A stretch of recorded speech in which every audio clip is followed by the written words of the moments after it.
All right, getting going, and for tonight, so far so good. It was a beautiful evening, actually, to where we are seeing some clear skies out there, getting rid of the clouds from earlier today, and going to continue to see the potential for some drier weather for the early part of the rest of this week. And then we get into next week, and then that's a whole other kettle of fish, looking at some very good boiled conditions out there, unfortunately, as we go into next week. So not great news, unfortunately, anytime soon. Beautiful view of just past full moon rising on the Lee Point camera. If you have a chance to get out and take a look around, it's a beautiful night. No problems at all for this evening. Feeling comfortable, a nice healthy northeasterly wind. We'll take a look at the current conditions coming up here in just a little bit. All right, welcome to excuse me, Weather Overtime. This is our online video weather blog, giving you an idea as to what is going on across portions of the area. Let me just take 2 seconds here to make certain that we are getting a audio signal through. All right, so far so good on that one. Twitch, it sounds like you can hear me. And let's go back to, well, this is going to take just a second or two, and unfortunately I did not get everything lined up here. So if you've never been here before, again, this is our online video weather blog, enabling you to take a look and see what's going on with the weather situation. Just noticed that my date is wrong, so let me change this over real quick to the 20th, which is what today is. It is Tuesday. So that looks to be correct. So I think we're good to go at this point. So thanks again for joining us.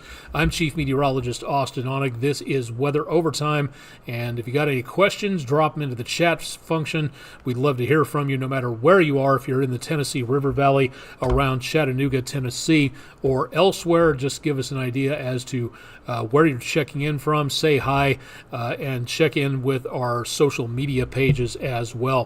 For tonight, there is a potential. It's a small one, but it is a potential that if everything lines up properly, the record low tonight is 56 degrees, which means that we could possibly see a record low temperature. Now, so far, again, expecting 60 degrees. That's the official computer model estimation on there, but there could be some lower 50s out across the higher elevations of the Appalachians, the Plateau, and areas north of Chattanooga up toward I-40.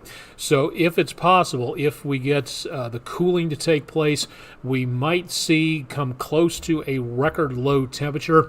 We'll see what happens as of tomorrow morning, but keep it tuned to News 12 and we'll keep you updated as to what's going on regarding our temperatures. And enjoy this weather while you can, because things are going to be changing very quickly over the next several days. Another day spent close to our normal high temperature, but more importantly, below it. So that was a very nice little change in temperatures out there, and we will continue for the next couple of days to see the possibility of less in the way of heat. Then things change up there. This is the really bad news at this time, to where we are seeing less in the way of rainfall and a lot more wildfires. We'll show you that coming up in just a little bit. No rain today. We've picked up 1,300. That's it for August, which means we need 2 1/3 inches just to basically break even at this point for the month. For the year, we should be at 35, closing in on 36 inches. We are now officially 7 inches behind on rainfall for the year 2024.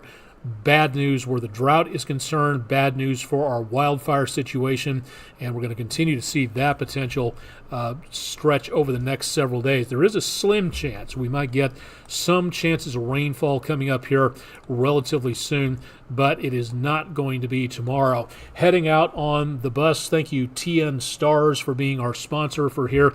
If you see a page on here that doesn't have one of our sponsors located on it and you would like to be a sponsor, please contact our sales staff if you have a business in and around the Tennessee River Valley. Temperatures tomorrow, again, should be decently brisk. Not quite jacket weather, but it's getting close.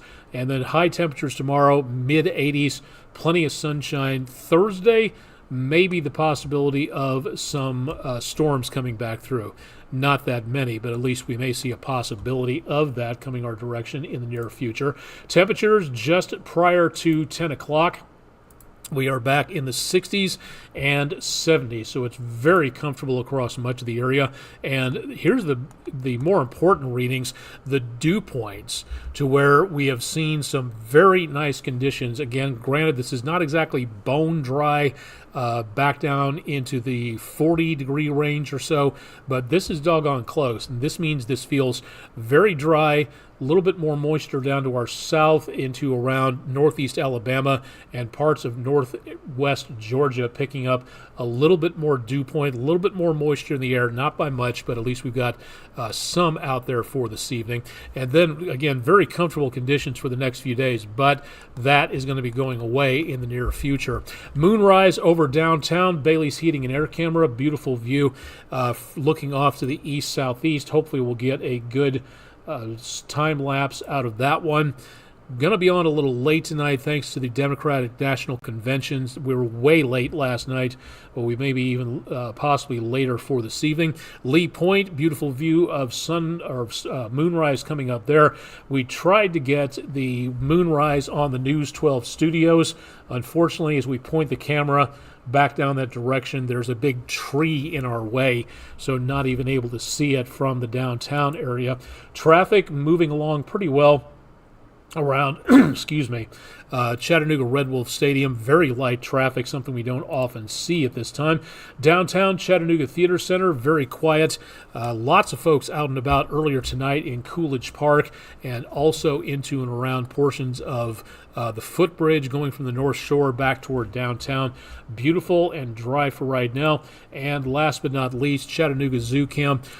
Pretty nice sunset out there. We'll try to do a time lapse on that coming up in just a little while. Temperatures across the area back in the lower 70s, as we said, at the airport. Very fresh northeasterly breeze. That's kind of helping to escort in that drier air and keep things very much on the dry side, comfortable, not overwhelmingly humid. Wish I could say it's going to stay that way, because as of right now, things are going to be changing as we go into the next few days, because the heat that has been down over the southwest of us, that is heading up our direction, and this is going to be reinforced over the next few days as we see the hot weather continue into the rest of the week, toward the weekend. That's where we really start to see that potential of where we see, again, the temperatures may be approaching the triple digits by this time next week. That's going to be the issue. Right now, high pressure and low pressure working together to draw down that very dry air, and that is doing a very good job of keeping things dry and quiet. That dry air pushing out and pushing the tropical moisture-rich air down to the Gulf and off the East Coast. That's why we're not seeing much of anything. Some showers up around Iowa and Minnesota and up around the St. Lawrence Seaway. That is about it. And with all this high pressure doing just what its name implies, pushing down to the surface, keeping things stable, there's not much of anything going on in the way of rain. Now, this area of low pressure may stir up a minor disturbance, which might give us some more showers and thunderstorms as we go into and around, say, Thursday or so. Not a great chance, but still a possible threat out there of some thunderstorms. Now, tomorrow, again, upper 50s, very close to the record low temperature of 56 possibly. Lower to mid 80s into tomorrow afternoon. Beautiful day, again, very cool and dry Thursday morning, and then that disturbance works its way up a little closer to us. The latest model run not putting a lot of chances of rain, but we do have some activity going on. And that is where we see that's the best chance of rainfall for the rest of the next several days. Going into Friday, that's where the temperatures really start to climb upwards. And then as we go into Saturday, we start to see temperatures again in the high 80s to the lower 90s. That is where we're really going to wind up with the beginning of the heat. And after that, it looks like we're going to be seeing a lot of very hot weather. Temperature outlook, the short-range forecast from the Climate Prediction Center is showing the potential for above normal conditions across much of the southeastern United States.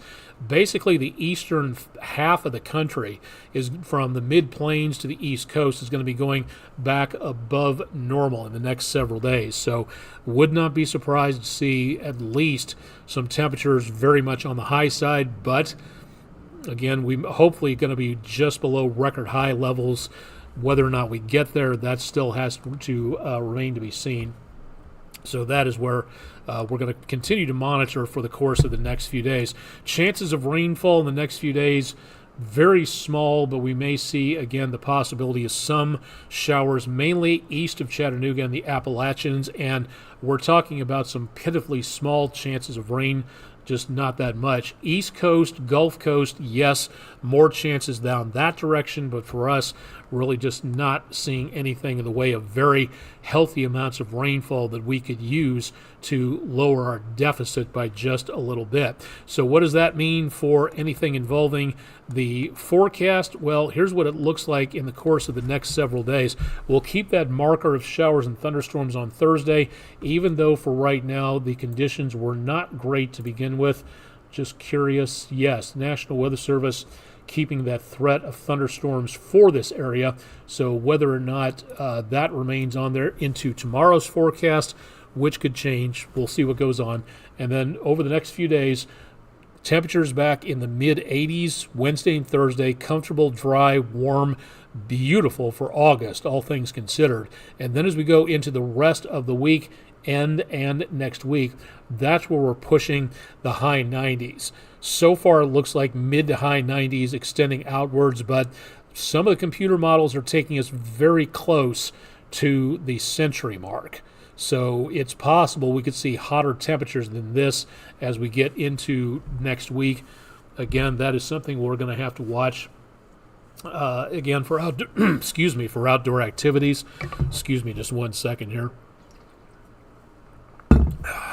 Talking for this long with my allergy medication sometimes there's a good number on the vocal cords. So not really much good news. We have this brief break that has been wonderful, but for right now, again, numbers over the next several days rising pretty steadily and well into the mid to upper 90s. That's going above normal and staying above normal for the next several days after the weekend. So that is where we're seeing a lot of the concern for.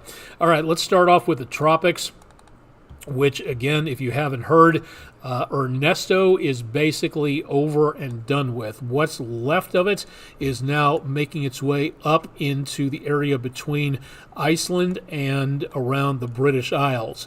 It's not that much. It is still very strong, winds of 70 miles per hour, and it is now a post-tropical cyclone, which means it's out of the tropics. It is losing its swirling, circular eye wall characteristics. So it's no longer a tropical cyclone, it's a post-tropical cyclone. The winds are still very strong. This could kick up a lot of weather into the British Isles, maybe upwards of Scandinavia if it holds together, but this is no longer a threat. So this has been the last update from the National Hurricane Center, because this is not expected to regenerate and not expected to be a problem for anybody else anytime soon. So the big question is, of course, well, if that's the case, then what's next? Right now, not a lot. The Atlantic is on the dry and quiet side, thanks to all that dust out there. We'll show you that graphic in just a little bit. And then as we look out into the Pacific, we have two areas to take a look at, one pushing 70-80% development, and over toward this side we have Pacific disturbance number 2, lesser potential of development but still something to take a look at. And in between those two systems we have tropical storm Gilma. Now all of this is moving toward Hawaii. Whether or not this is going to be a problem for Hawaii, still a little early to tell, probably at least a week or a week and a half out before this moves out that direction. That is something that, again, if you're traveling to the Hawaiian Islands, that could be an issue, so something to look at there. Nothing going on, according to the National Hurricane Center, anytime soon. But here's where we start getting into the problems. And here's part of the bad news segment that we're getting into. Temperatures in the Caribbean, the Atlantic, and the Gulf, anything over 80 degrees is where you have more potential water vapor lofting its way off the ocean surface. That warm water, the air above the water surface wants to expand. The molecules want to get away from each other. And that is where we see the more hot the water, the more active and more water vapor comes off of the surface, which means that any storm system that moves over this, if the conditions are right, can use this water to its advantage to blossom and grow very, very quickly. So that's the problem we've got for right now. That's one of the problems that we have at this time. Take a look at some of these numbers. Again, it wasn't this hot even a couple of weeks ago. It was in the lower to mid 80s, now mid to high 80s. And don't forget that just about 2-3 weeks ago, we had a reading of 95 degrees. That's not air temperature. That's the water surface temperature right out of the mouth of the Mississippi River. Okay, so what does this tell us? It means that any storm that can take advantage of this could generate more potential winds, stronger conditions. It could cause a lot of problems very quickly, which means a lot of beach vacations might get ruined and a lot of people might lose more property. We haven't even hit the midpoint of the season. That's in early September, so we are still on the upswing for the development of these storms going on.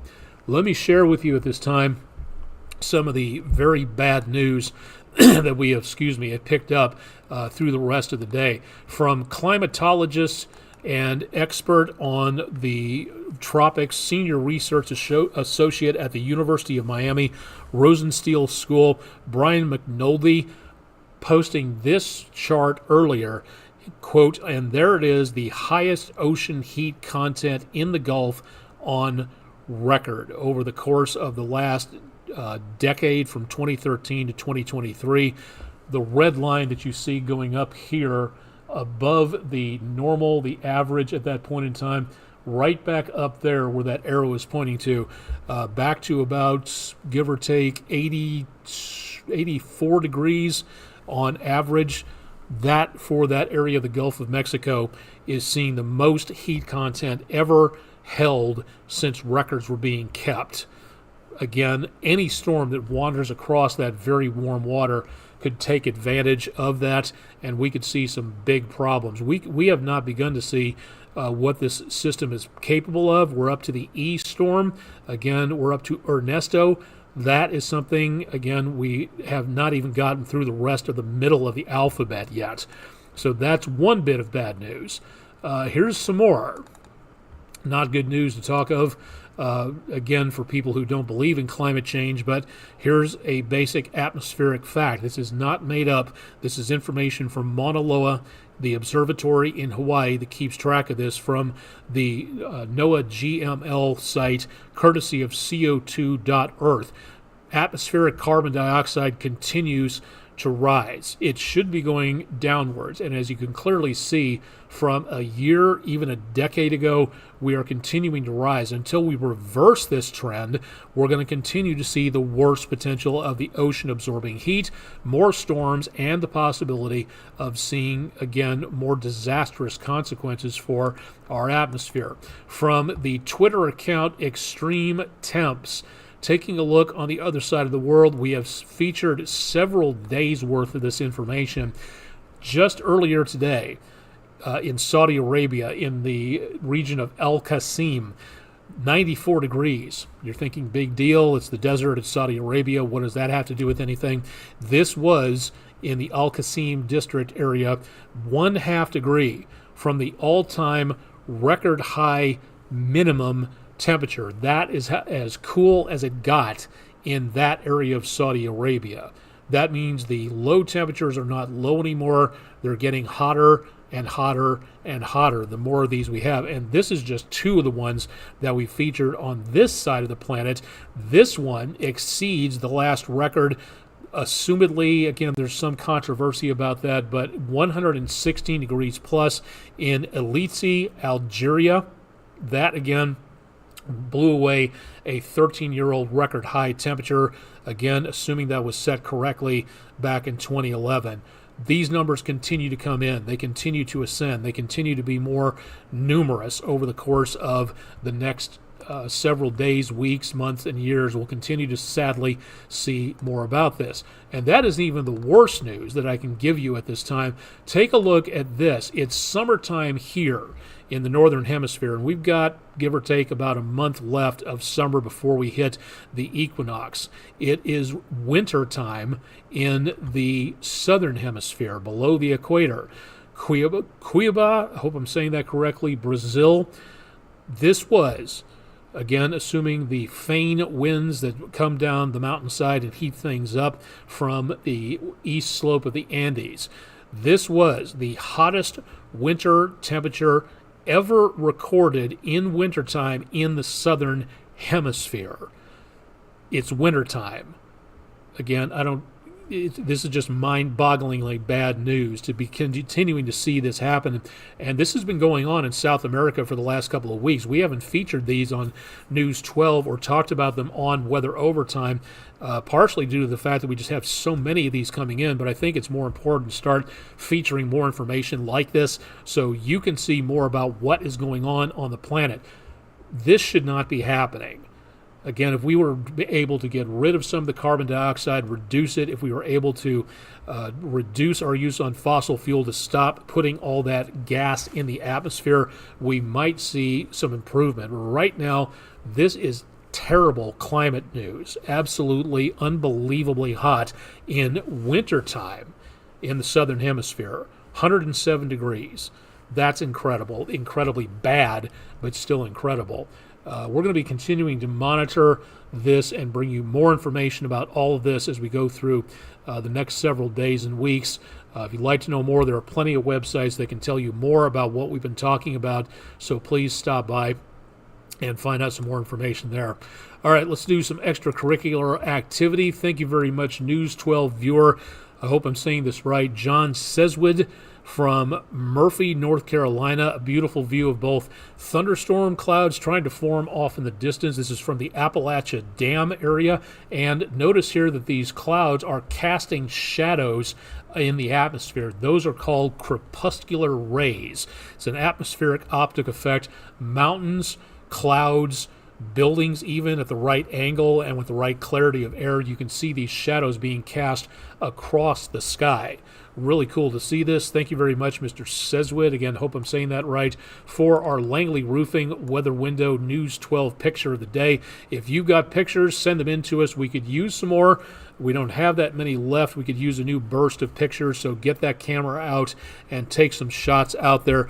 Email them to us, drop them to our website, or go to our social media pages for more. We'd love to see what you are seeing out there, so please give us an idea as to what you are seeing across the area. We've told you about this before a couple of times. This is a calendar contest. The World Meteorological Organization holds this contest every single year, so that if you are a photographer of any merit and you think you snapped a world-class picture, they hold, again, this contest to put pictures in the calendar distributed all over the world. The deadline is coming up for this year's contest. It's September 1st, 2024. It has to be a certain size. It has to be a certain format. There's no cash prize. Just want to say that up front. But, getting your name all over the world in a calendar because you're one of the best of the best of the best, I'd say that's pretty cool. So if you'd like to enter, WMO.int. And remember, you've got about 2 weeks, a little bit less than that, if you want to enter this particular contest. I want to tell you about another photo contest from NOAA, the National Oceanic and Atmospheric Administration, specifically from the NOAA National Sanctuaries Program, where areas of the sea and land and beach are set aside for the animals. They cannot be developed on, they cannot be mined, they cannot be harvested in any way, and their Get Into Your Sanctuary photo contest is now going on. The deadline for entry is September the 2nd. More information at sanctuaries.noaa.gov if you'd like to participate in this.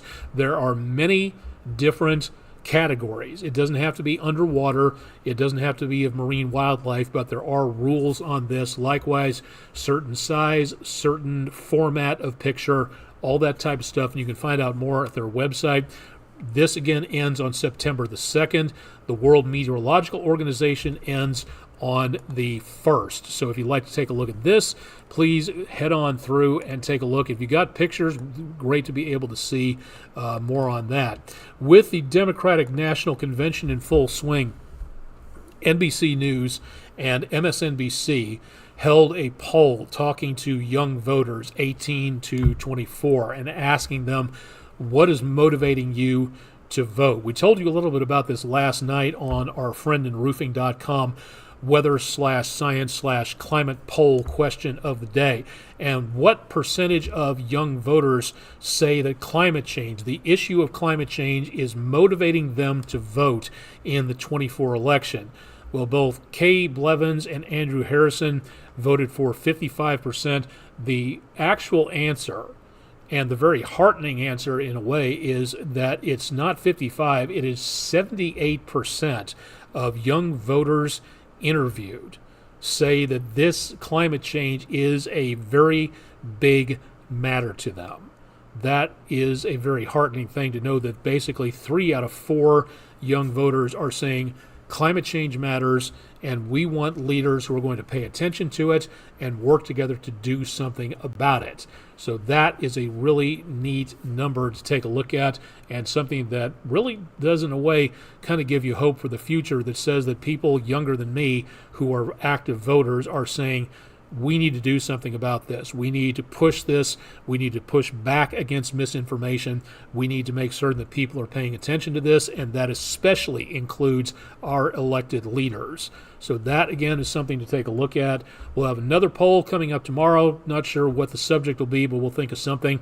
More information at wdef.com/vote now. Use the QR code there, or go to our website for more information. And again, stay tuned for more. We have all sorts of polls out there that you can take a look at involving news and sports and weather. So please drop by and take a look at our friendinroofing.com weather poll of the day. Coming up next month, International Observe the Moon Night. It's a night designated to get more people interested in astronomy. Sure, you can go out tonight and say, oh, cool, there's the moon.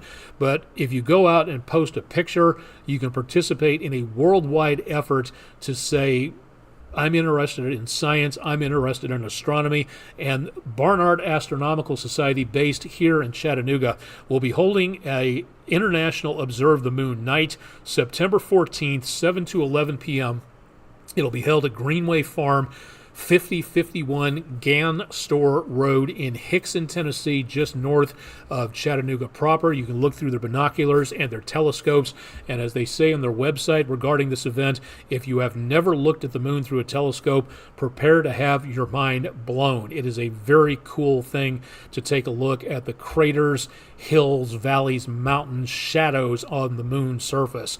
More information at barnardastronomy.org if you'd like to check out more there. And I want to definitely remind everybody, again, talking about what NOAA does. The National Oceanic and Atmospheric Administration, you just saw their photo contest with NOAA sanctuaries. They keep you safe by watching hurricanes with the National Hurricane Center. They keep you safe with information from the National Weather Service. That data goes to places like the National Climatic Data Center. There are other branches of NOAA that do a lot of statistical research, that take a look at keeping weather for shipping channels open and ready to go, and to monitor changes in ocean conditions or weather over the ocean in certain locations. NOAA does much more than talk about climate change. Do they talk a lot about climate change? Yes, and they absolutely should, because that's part of what they study, and because that job of studying climate change, along with other weather and climate organizations around the globe, is what can get us out of this climate crisis. And yes, we are in a climate crisis. This is something that is very important. There's a lot of political talk these days about certain projects that want to get rid of NOAA, which is one of the most short-sighted, really backwards thinking ideas that has ever existed, mainly because they say NOAA does nothing but talk about climate change, or they talk about climate change too much. So the idea is that if we just get rid of NOAA, then we get rid of climate change talk in this country, and then we won't have to worry about what they call a climate change hoax. So again, this is something that really needs to be talked up these days. And this is one way you can find out what NOAA does. National Weather Service in Morristown, which covers the northeastern part of the News 12 viewing area, is holding an open house.